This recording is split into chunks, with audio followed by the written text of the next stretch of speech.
So in this section we are going to talk about lecture third of modern physics. Lecture third of modern physics. Modern physics. This is revision lecture. अच्छा, इसमें हम पहले क्या पढ़ेंगे? जो photons होते हैं, फोटॉन्स जो होते हैं जब वो किसी सरफेस पे टकराते हैं तो उस सरफेस पे वो फोटोन फोर्स अप्लाई करता है, प्रेशर अप्लाई करता है. तो उसी चीज़ को हम पढ़ने जा रहे हैं. तो जब भी हम कभी किसी पार्टिकल को किसी सरफेस पे थ्रो करते हैं तो जो फोर्स होता है that force is given by dp/dt, यानी कि rate of change of momentum को हम फोर्स बुलाते हैं. So rate of change of momentum is called as force. अच्छा, इसको हम ऐसे भी लिख सकते हैं, यानी कि rate of change of momentum मतलब final momentum minus initial momentum divided by time. ठीक है. अच्छा, अगर मान लेते हैं कि एक सरफेस से फोटोन आकर के टकरा रहा है तो इस फोटोन के लिए भी हम फोर्स का फॉर्मूला यही देंगे. अच्छा, सिंस यहाँ पे एक नहीं n नंबर ऑफ फोटोन आ रहे हैं तो यहाँ पे हम मल्टीप्लाई करेंगे टोटल नंबर ऑफ फोटोन से. तो ये NPH क्या डिनोट कर रहा है? ये NPH डिनोट कर रहा है कि कितना टोटल नंबर ऑफ फोटोन इस सरफेस पे आकर के हीट कर रहा है. अच्छा, ध्यान से सुनिए, ये जो n/t है इसी को तो बोलते हैं number of photon landing on a surface per unit time, और इसको हम मिला करके लिखते हैं स्मॉल n से. तो force applied by photon on the surface is given bye p final minus p initial divided by p final minus p initial into NPH. अब ध्यान से सुनिए, ये NPH क्या है? ये NPH और total number of photon heating on the surface per unit time. ठीक है.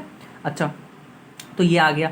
अब ये जो सरफेस है या हो सकता है कि फोटोन इस सरफेस से आया, टकराया और रिफ्लेक्ट हो गया, या तो ये केस हो सकता है. So this surface can be perfectly reflecting, या ये हो सकता है कि फोटोन आया, सरफेस पे टकराया और फोटोन एब्जॉर्ब हो गया. That means the surface can be perfectly absorbing. तो यहाँ दो केस बनते हैं, दोनों केस में हम फोर्स निकालेंगे, प्रेशर निकालेंगे, सब चीज़ करेंगे. ठीक है. तो ध्यान से सुनिए.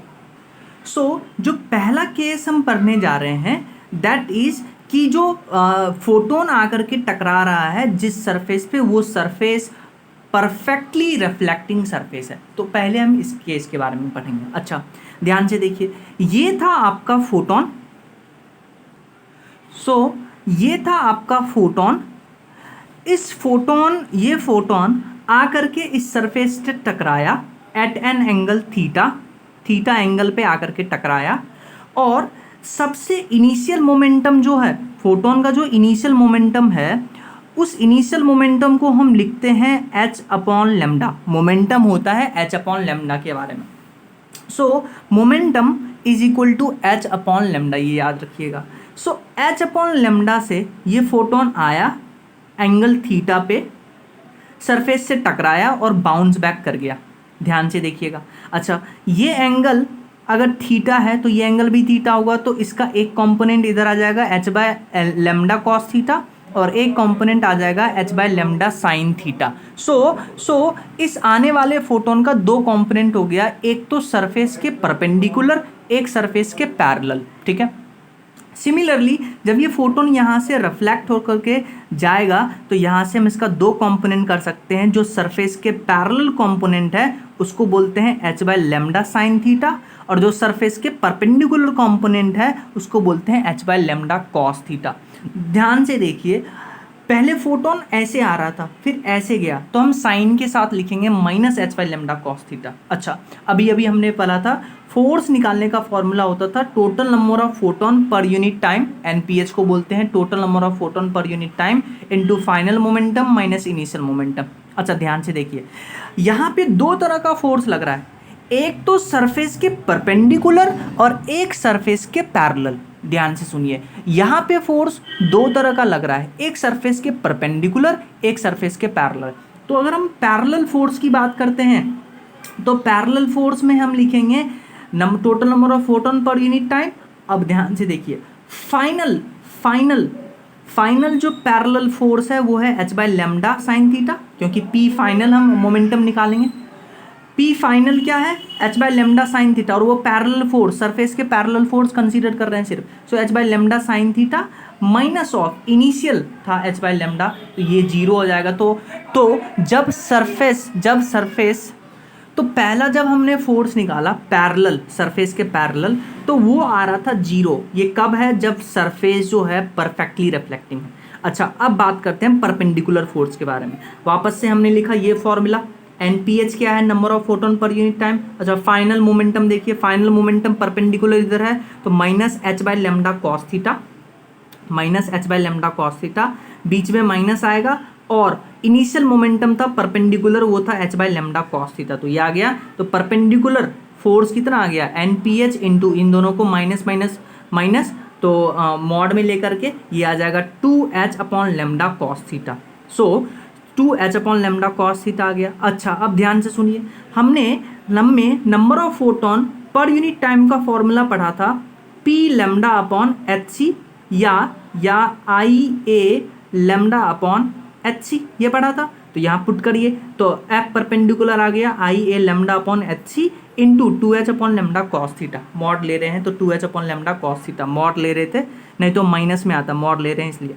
यहाँ से देखिए h से h खत्म, लेमडा से लेमडा खत्म, तो परपेंडिकुलर फोर्स कितना आ गया, परपेंडिकुलर फोर्स आ गया IA अपॉन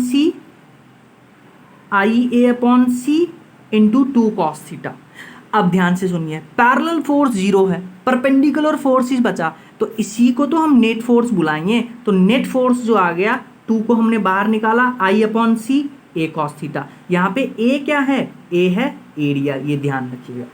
या हम इसको ऐसे भी लिख सकते हैं, इसको ऐसे भी तो लिख सकते हैं, इंटेंसिटी इंटू एरिया को हम लिखते हैं पावर, इंटेंसिटी इंटू एरिया होता है पावर, तो एफ नेट हो गया 2 into power upon C into cos theta, 2 into power upon C into cos theta. C क्या है, सी क्या है, हाँ सी है स्पीड ऑफ लाइट, ध्यान रखिएगा, इंटू कॉस थीटा। अच्छा ध्यान से देखिएगा, अब ये जो है, ये जो ए कॉस थीटा आप अलग कर लीजिए, ठीक है।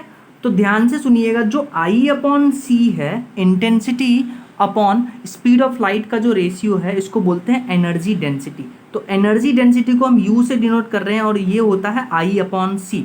Intensity upon speed of light का जो रेशियो होता है उसको बोलते हैं एनर्जी डेंसिटी। तो इस फॉर्मूला को ऐसे भी लिख सकते हैं, 2 इंटू एनर्जी डेंसिटी इंटू ए कॉस थीटा। इसको ऐसे भी लिख सकते हैं, 2 इंटू यू को बोलते हैं एनर्जी डेंसिटी इंटू ए कॉस थीटा, ठीक है। अच्छा, अगर हम प्रेशर की बात करते हैं तो प्रेशर होता है F perpendicular upon area. Pressure होता है F perpendicular upon area.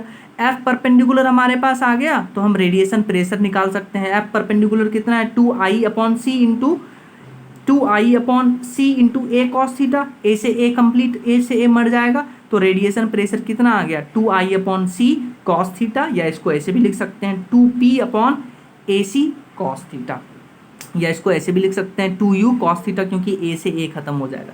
U क्या है, मैं वापस से बता दूं, U आपका एनर्जी डेंसिटी है जो होता है I अपॉन सी के बराबर, ठीक है।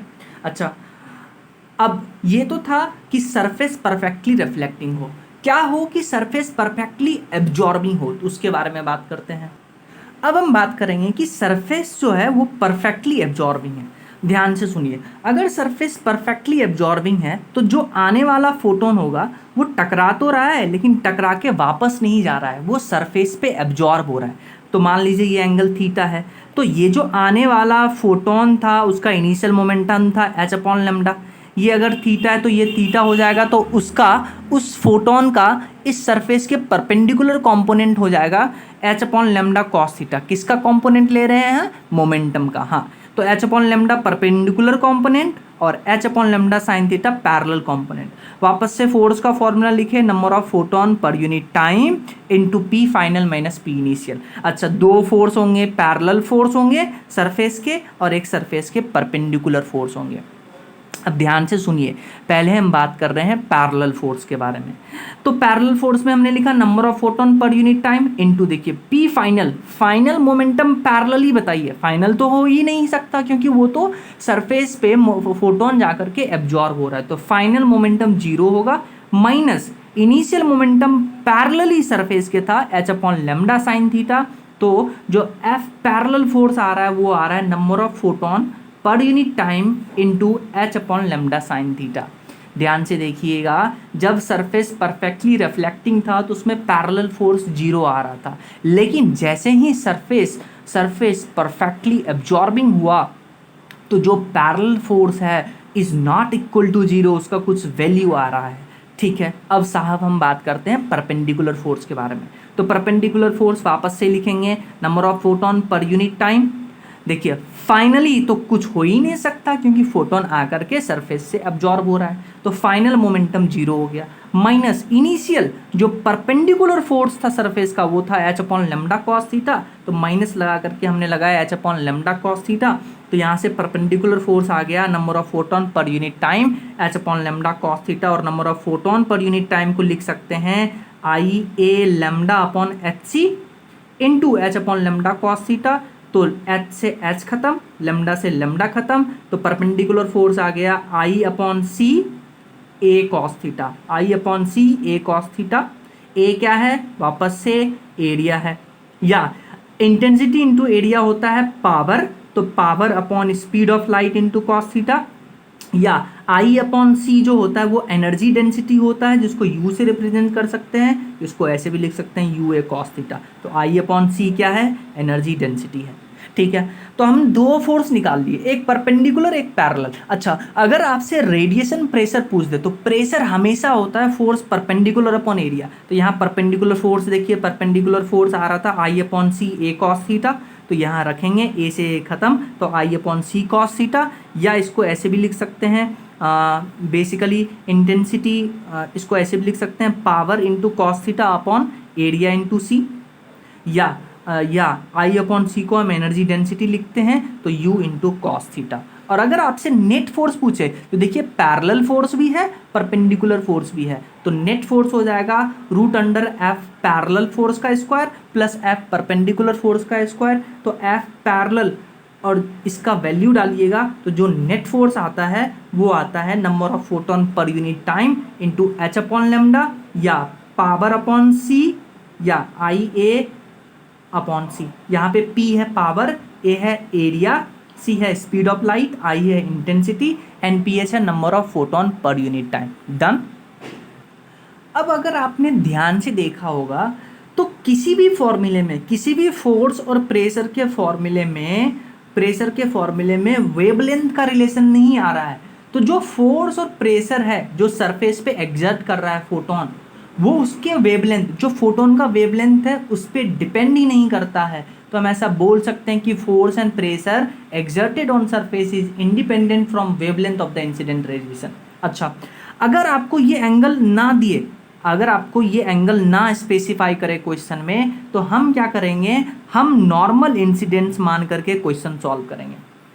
अच्छा, अगर आप प्रेशर कंसिडर करते हैं परफेक्टली एब्जॉर्बिंग केस में, तो ध्यान से देखिएगा, जो प्रेशर आ रहा है परफेक्टली एब्जॉर्बिंग केस में और जो प्रेशर आ रहा था जब रिफ्लेक्टिंग सरफेस था, ये तो था एब्जॉर्बिंग केस में, ये प्रेशर है एब्जॉर्बिंग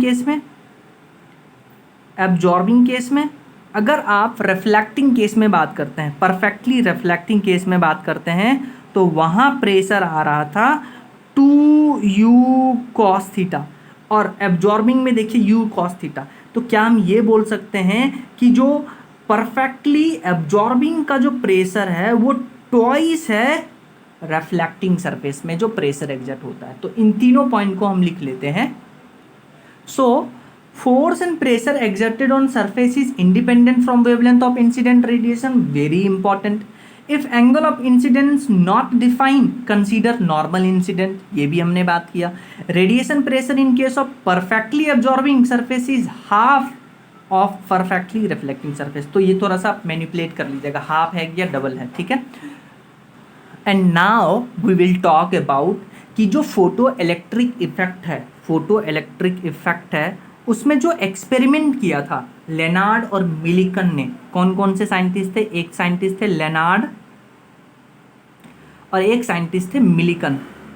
मिलिकन तो इन साइंटिस्ट ने जो एक्सपेरिमेंट करके कि कैसे फ्रीक्वेंसी का इफेक्ट होता है, इंटेंसिटी का इफेक्ट होता है, बेसिकली जब हम पोटेंशियल अप्लाई करते हैं तो उसका इफेक्ट होता है, तो एक एक करके हम इन तीनों को पढ़ेंगे। So we will start with Lenard and Millikan experiment. So we will start with Lenard and Millikan explanation. अच्छा ध्यान से देखिए, जो बेसिकली एक्सपेरिमेंटल एक्सप्लेनेशन है वो लेनार्ड एंड मिलिकन ने दिया था, लेकिन जो परफेक्टली जो एक्सप्लेनेशन था वो आइंस्टीन के द्वारा दिया गया था। तो हम क्या करते हैं, सेटअप बनाते हैं। ये है ग्लास ट्यूब, इसमें एक प्लेट को P1 बुला रहे हैं, दूसरे प्लेट को P2 बुला रहे हैं। जो हमारा P1 प्लेट है उसको बुलाते हैं एमीटर प्लेट। एमीटर प्लेट कहने का मतलब है कि ये प्लेट क्या करेगा, इलेक्ट्रॉन छोड़ेगा, इलेक्ट्रॉन लूज करेगा। जो फोटो इलेक्ट्रिक इफेक्ट में आपने पढ़ा था कि मेटल पे एक सूटेबल फ्रीक्वेंसी का लाइट गिराइए तो मेटल से इलेक्ट्रॉन निकलता है, तो वो एमीटर प्लेट कहलाता है। जो P2 प्लेट है उसको हम कलेक्टर प्लेट बुला रहे हैं, ठीक है। तो ये सोर्स से लाइट आया, एमीटर से टकराया, एमीटर से इलेक्ट्रॉन निकला, ये इलेक्ट्रॉन कलेक्टर पे पहुंचा, कलेक्टर सर्किट से एक वायर कंप्लीट था, वायर के थ्रू इलेक्ट्रॉन मूव किया, तो हम कहते हैं कि इस कारण से इस बेसिकली सर्किट में फोटो करंट दौड़ रहा है। यस और नो? अच्छा अब ध्यान से सुनिए। अब हम क्या करते हैं, ये जो सोर्स है आपका, इसका इंटेंसिटी बढ़ाते हैं। क्या बढ़ाते हैं? सोर्स का इंटेंसिटी बढ़ाते हैं। तो पहले हम बात करेंगे effect of intensity on photo electric effect. So look, जैसे ही आपने इंटेंसिटी बढ़ाया, इंटेंसिटी मतलब जो सोर्स था उसका इंटेंसिटी बढ़ाया, तो आपको पता होगा number of photon per unit time का फॉर्मूला होता था intensity into area upon H into new. अच्छा, जब हम इफेक्ट ऑफ इंटेंसिटी बात करते हैं तो इस समय जो फ्रीक्वेंसी है उसको कांस्टेंट रखते हैं। तो आप नोट डाल करके याद करिएगा कि जब भी हम इफेक्ट ऑफ इंटेंसिटी बात करते हैं तो उस समय फ्रीक्वेंसी का जो कॉन्सेप्ट है उसको कांस्टेंट रखते हैं। अब ध्यान से सुनिए, number of photon per unit time, अगर फ्रीक्वेंसी कांस्टेंट है, एच कांस्टेंट है, एरिया कांस्टेंट है, तो वो डायरेक्टली प्रोपोर्शनल टू इंटेंसिटी। यानी कि इससे हम ये समझ सकते हैं कि अगर आप सोर्स का इंटेंसिटी बढ़ाते हैं तो number of photon per unit time वो बढ़ेगा, और number of photon per unit time वो बढ़ेगा तो वो जो फोटोन एक एक इलेक्ट्रॉन के साथ बेसिकली उस इलेक्ट्रॉन को एनर्जी दे रहा था ताकि वो इलेक्ट्रॉन मेटल से निकल सके, नंबर ऑफ इलेक्ट्रॉन बढ़ेंगे, नंबर ऑफ इलेक्ट्रॉन बढ़ेंगे तो फोटो करंट बढ़ेगा। सो वी कैन से कि जैसे ही आपने इंटेंसिटी बढ़ाया, आई मतलब इंटेंसिटी, कैपिटल आई मतलब इंटेंसिटी, स्मॉल आई मतलब हम फोटो करंट की बात कर रहे हैं, जैसे ही आपने इंटेंसिटी बढ़ाया number of photon per unit time बढ़ गया, जिसके कारण से नंबर ऑफ इलेक्ट्रॉन जो एमिट हो रहा था, जो मेटल से निकल रहा था वो बढ़ गया और फोटो इलेक्ट्रिक करंट बढ़ गया। तो हम यहाँ से बोल सकते हैं कि जो फोटो इलेक्ट्रिक करंट है it is directly proportional to I, यानी कि इंटेंसिटी। और अगर हम ग्राफ बनाते हैं फोटो इलेक्ट्रिक करंट और इंटेंसिटी में तो लीनियर ग्राफ बनता है, तो ध्यान रखिएगा। अच्छा, इंटेंसिटी अगर हम पॉइंट सोर्स की बात करते हैं तो वो होता है पावर अपॉन 4πr²। तो इंटेंसिटी 1/r² हो गया। तो आप यहाँ से बोल सकते हैं कि जो करंट है वो भी इन्वर्सली प्रोपोर्शनल टू 1/r² है।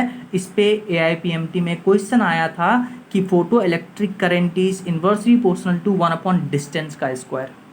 सो अगर कभी आपसे बोल दे कि फोटो इलेक्ट्रिक करंट और डिस्टेंस में क्या रिलेशन है, तो इन्वर्सली प्रोपोर्शनल होता है और ग्राफ कुछ ऐसा बनता है, ठीक है। अच्छा ध्यान से सुनिएगा, एक और बात क्या है कि जो फोटो इलेक्ट्रिक करंट है वो देखिए ना तो इंटेंसिटी पे डायरेक्टली प्रोपोर्शनल है, तो फोटो इलेक्ट्रिक करंट जो है वो बेसिकली क्या होता है, वेवलेंथ के साथ अगर आपसे रिलेशन पूछे तो वेवलेंथ के साथ फोटो इलेक्ट्रिक करंट का कोई इफेक्ट नहीं होता। तो फोटो इलेक्ट्रिक करंट का वेवलेंथ के साथ कोई इफेक्ट नहीं होता है। लेकिन क्या हुआ, AIPMT में क्वेश्चन आया था relation between I and lambda, वहाँ पे अगर कोई रिलेशन नहीं है कि आप कितना भी लैम्डा बढ़ाइए तो फोटो इलेक्ट्रिक करंट कांस्टेंट रहेगा, ये ऑप्शन ग्राफ में नहीं था, ये ग्राफ ऑप्शन में नहीं था। Although I is constant, but option में नहीं था। सो इफ अगर लेमडा बढ़ता है तो ध्यान से देखिए, E is equal to H C upon lambda होता है और nu is equal to C upon lambda होता है। तो ध्यान से सुनिए, अगर आप लेमडा बढ़ाइएगा तो फ्रीक्वेंसी कम होगा, लेमडा आप बढ़ाइएगा तो फ्रीक्वेंसी कम होगा, और E is equal to H nu होता है तो फ्रीक्वेंसी कम होगा, एनर्जी कम होगा, एनर्जी कम होगा। तो जो फोटोन आपके मेटल पे आके गिर रहा है उस फोटोन की एनर्जी कम है, उस फोटोन की एनर्जी कम है, तो हो सकता है वो कम इलेक्ट्रॉन ही निकाले, जिसके कारण से ग्राफ कुछ ऐसा बनता है। ये लिमिटेड क्वेश्चन के लिए पॉसिबल है। ऑल्दो जो फोटो इलेक्ट्रिक करंट है वो लैम्डा पे डिपेंड ही नहीं करता है, पर कभी अगर आपसे पूछ दे, ये एक ऑप्शन में ना दे, तो आप ये लगा के आइएगा, क्योंकि जैसे ही आपने लैम्डा बढ़ाया फ्रीक्वेंसी कम होगा तो एनर्जी कम होगा, उस फोटोन के पास एनर्जी कम होगा तो वो कम इलेक्ट्रॉन निकालेगा, जिसके कारण से फोटो इलेक्ट्रिक करंट लैम्डा बढ़ाने पे करंट डिक्रीज कर जाएगा। अब हम बात करेंगे इफेक्ट ऑफ फ्रीक्वेंसी। अच्छा, इफेक्ट ऑफ फ्रीक्वेंसी में जैसे आपने बात किया था कि इफेक्ट ऑफ इंटेंसिटी देखते वक्त हम फ्रीक्वेंसी कांस्टेंट रखते हैं, सिमिलरली इफेक्ट ऑफ फ्रीक्वेंसी देखते वक्त हम इंटेंसिटी कांस्टेंट रखेंगे। तो ध्यान से सुनिए, at constant intensity on changing frequency number of photon incident पर unit time remains same, but energy of photon increases. That's why number of emitted electron remains almost same. That's why photoelectric current remains almost same with frequency. अच्छा, ध्यान से सुनिए, आपने frequency बढ़ाया तो आपने क्या किया, मान लीजिए पहले फ्रीक्वेंसी बढ़ाने से पहले 10 फोटोन आकर के मेटल से टकरा रहा था, आपने क्या किया, 10 फोटोन का एनर्जी बढ़ा दिया, आपने फोटोन के नंबर में इंक्रीमेंट नहीं किया, आपने फोटोन के एनर्जी में इंक्रीमेंट किया। और आपने पढ़ा है कि फोटोन का इलेक्ट्रॉन के साथ 1-to-1 इंटरेक्शन होता है, तो 10 फोटोन 10 इलेक्ट्रॉन ही निकालेगा, पहले भी और अब भी, लेकिन अब जो इलेक्ट्रॉन निकलेगा उसके पास एनर्जी ज़्यादा होगा पहले के कंपेयर में। तो अगर हम बात करते हैं कि अगर आप फ्रीक्वेंसी बढ़ाते हैं तो फोटो इलेक्ट्रिक करंट पे कोई इफेक्ट नहीं पड़ता है, क्योंकि जो पहले नंबर ऑफ इलेक्ट्रॉन निकल रहे थे वही अभी भी निकल रहे हैं। इसीलिए करंट का फ्रीक्वेंसी के साथ ग्राफ ऐसे आता है। अच्छा, ये न्यू नॉट का क्या मतलब है? अरे साहब, पहले कुछ तो फ्रीक्वेंसी चाहिए, एक मिनिमम फ्रीक्वेंसी जिसको थ्रेशोल्ड फ्रीक्वेंसी कहते हैं, तभी तो कुछ करंट होगा। तो ये है इफेक्ट ऑफ फ्रीक्वेंसी। सो हमने बेसिकली इंटेंसिटी का बात किया फोटो इलेक्ट्रिक करंट पे, हमने फ्रीक्वेंसी का बात किया। अब हम बात करते हैं कि जो एक्सटर्नल सोर्स से हम पोटेंशियल लगा रहे हैं उसका क्या होगा। ध्यान से देखिए, ये था एमीटर, ये था कलेक्टर, यानी कि यहाँ से इलेक्ट्रॉन निकल रहा था और कलेक्टर कलेक्ट कर रहा था। तो ध्यान से देखिए, जैसे जैसे आप इस पोटेंशियल को बढ़ाएंगे, पॉजिटिव पोटेंशियल को बढ़ाएंगे, तो ये पॉजिटिव पोटेंशियल है, ये पॉजिटिव चार्ज कंटेनिंग बेसिकली ये है रॉड, और ये नेगेटिव चार्ज। तो जब इलेक्ट्रॉन यहाँ से निकला तो ये पॉजिटिव प्लेट क्या करेगा, इस इलेक्ट्रॉन को अट्रैक्ट करेगा। तो जितना ज़्यादा आप यहाँ पे पोटेंशियल बढ़ाइएगा उतना ज़्यादा इलेक्ट्रॉन कलेक्ट होगा, उतना ज़्यादा इलेक्ट्रॉन बेसिकली अट्रैक्ट होगा टुवर्ड्स कलेक्टर, और उतना बेसिकली सर्किट में करंट दौड़ेगा। लेकिन मान लीजिए यहाँ पे 10 इलेक्ट्रॉन निकला था, अब 10 इलेक्ट्रॉन में से कुछ इलेक्ट्रॉन पहले जा रहा था, यहाँ पे कुछ इलेक्ट्रॉन पहले जा रहा था, लेकिन आपने जैसे ही पोटेंशियल बढ़ाया तो 10 इलेक्ट्रॉन जा रहे हैं, इसलिए करंट थोड़ा थोड़ा बढ़ा। लेकिन एक समय के बाद क्या होगा, जितने भी इलेक्ट्रॉन यहाँ से निकले थे वो सब खत्म हो जाएंगे, वो सब कलेक्टर पे पहुँच जाएंगे। जो करंट पहले बढ़ रहा था अब वो कांस्टेंट हो जाएगा। तो अगर हम बात करते हैं इफेक्ट ऑफ पोटेंशियल, तो ग्राफ कुछ ऐसा बनता है। सो देखिए, ये ग्राफ बना पोटेंशियल और आई के बीच में। आपने क्या किया, पहले पोटेंशियल बढ़ाना स्टार्ट किया तो करंट पहले बढ़ेगा, क्योंकि वहाँ इलेक्ट्रॉन जो था उसको कलेक्टर अट्रैक्ट कर रहा था। फिर करंट जो देखिए कांस्टेंट हो गया एक समय के बाद, क्यों? क्योंकि सारे इलेक्ट्रॉन को कलेक्टर अट्रैक्ट कर लिया है। तो ये ग्राफ बनता है कुछ जब आप पोटेंशियल चेंज करते हैं और फोटो इलेक्ट्रिक करंट में। अच्छा, ध्यान से सुनिए, अगर आपने जीरो पोटेंशियल कर दिया, जीरो पोटेंशियल का मतलब जो फोटो इलेक्ट्रिक करंट है वो जीरो नहीं होगा। ध्यान से सुनिएगा, अगर आप पोटेंशियल जीरो कर देते हैं, जीरो पोटेंशियल कर देते हैं, यानी कि पोटेंशियल हटा दिया आप, तो पहले भी अब भी इलेक्ट्रॉन, कुछ इलेक्ट्रॉन के पास इतनी काइनेटिक एनर्जी होगी कि वो कलेक्टर तक पहुंच जाए और करंट रहे सर्किट में। तो at zero potential photo electric current is not equal to zero, और ये बताता है कि इलेक्ट्रॉन के पास कुछ सेल्फ काइनेटिक एनर्जी है जो उस इलेक्ट्रॉन को आने वाली लाइट के फोटोन के एनर्जी से मिला है। तो ये पॉइंट इंपॉर्टेंट है।